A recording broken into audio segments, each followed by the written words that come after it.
নমস্কার, আমি উৎপল। এখন আমি আছি দ্বারকেশ্বর নদী। সেই দ্বারকেশ্বর নদীর পাড়ে আমি আছি এখন।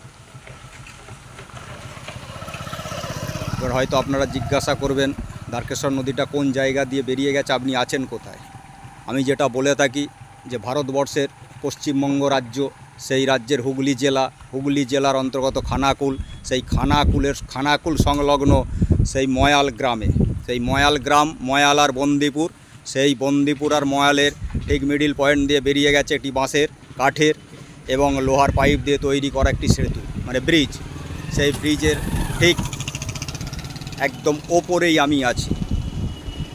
ওই পাড় হচ্ছে বন্দিপুর, এই পাড়ে আমি আছি ময়াল, আর এই হচ্ছে সেই দ্বারকেশ্বর নদী। একটি নৌকা বাঁধা আছে, দেখতেই পাচ্ছ। এই দ্বারকেশ্বর নদীর যেইখানটা ওই যে পারাপারের পয়সা নেওয়া হচ্ছে, ওই জায়গায় ওই যে দাঁড়িয়েছে একটা চব্য গাড়ি, ওইখানে অবধি জল হয়ে গিয়েছিলো। ওই যেটা লাল সালু বাঁধা আছে, ওই সালুটার ওপর অবধি জল এসে গিয়েছিল গত পরশুদিন কালকে, এবং আজ ভোর থেকে জলটা অনেকটাই কমেছে। এখনও কাদামাটি দেখতে পাচ্ছ বন্ধু, অনেকটাই জল কমে এখন এই অবস্থায় আছে। সরাসরি আমি বলি না, ভিডিও একটা বানাতেই হবে, আমার বন্ধুদের সঙ্গে শেয়ার করতে হবে, তার জন্যেই ভিডিওটা বানানো। এই হচ্ছে দ্বারকেশ্বর নদী।